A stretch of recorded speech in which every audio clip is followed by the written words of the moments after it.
तो आप जवानी में अंधे हो गए थे, तो फिर आपकी आंखें ठीक कैसे हुई?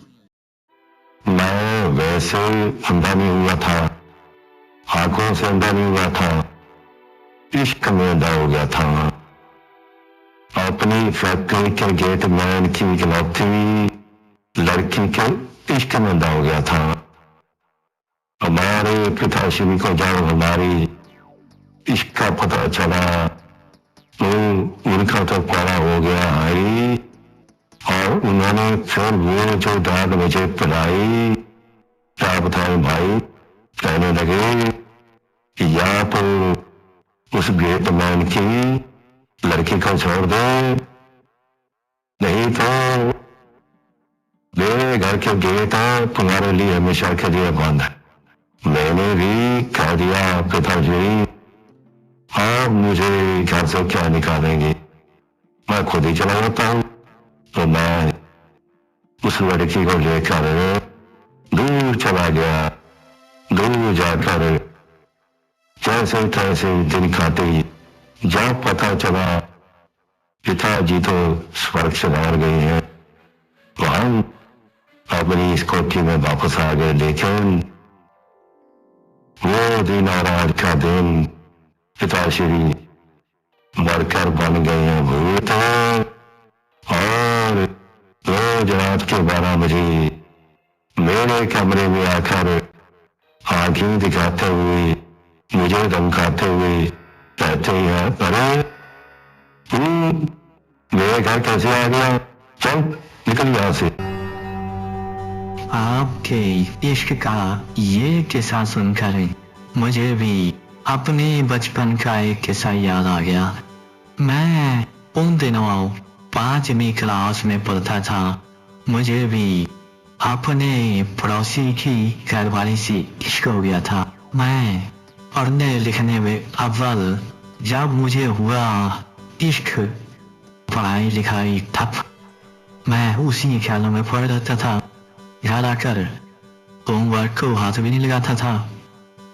एक दिन पिताश्री ने मुझे पूछा कि बेटा क्या बात है, आजकल तुम उदास उदास रहते हो।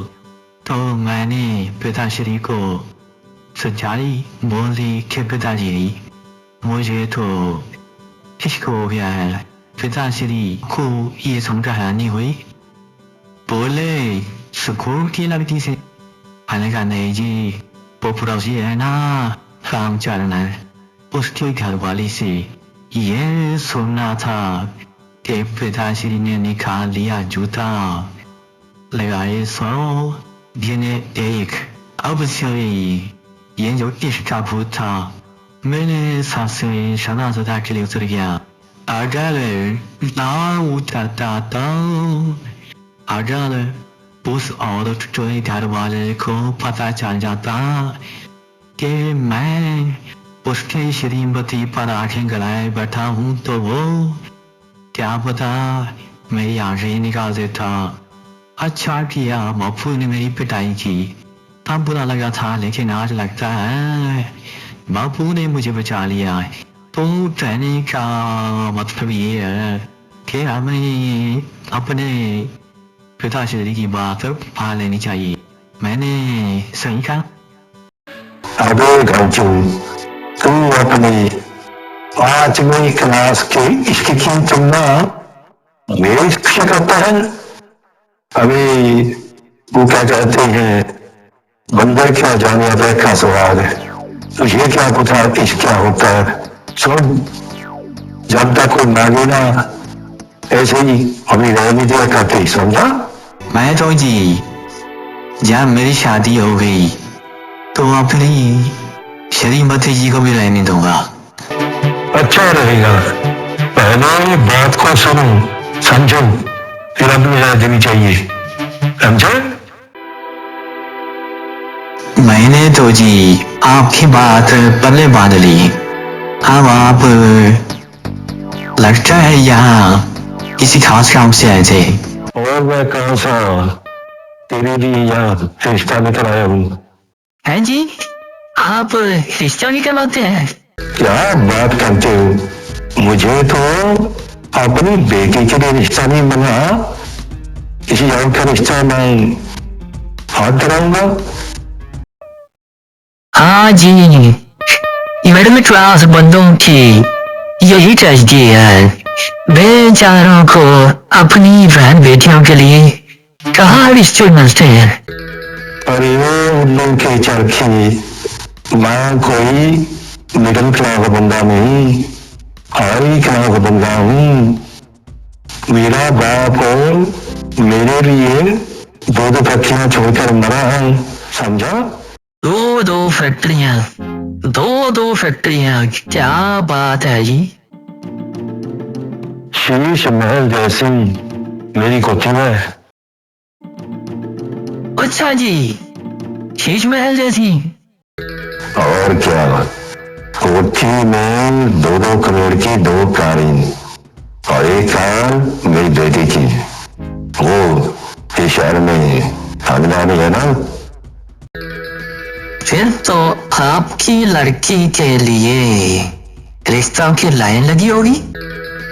लाइन लगने से क्या होता है, जब कोई बात ही ना बने।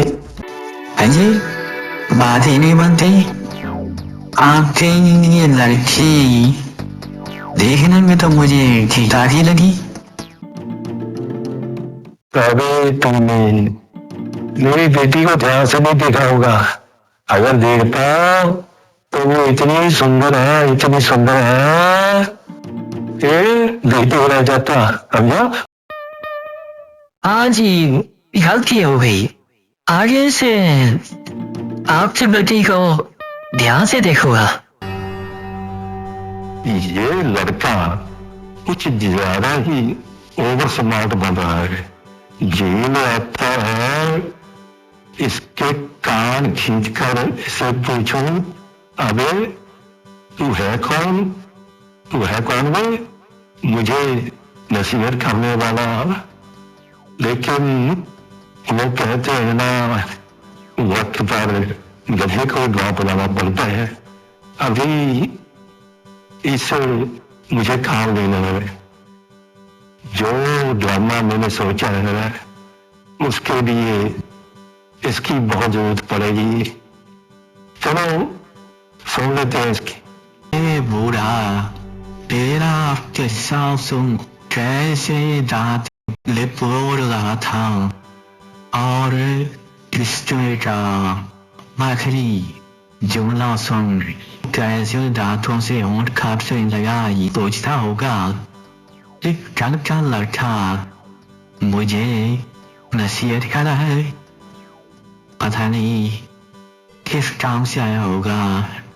अगर ऐसे नाराज होकर चला गया तो अपना तो पता नहीं कितना नुकसान हो जाएगा। हाँ भाई अमर बाबू, नसीहत नहीं, इसको मक्खन लगाने की जरूरत था, मक्खन।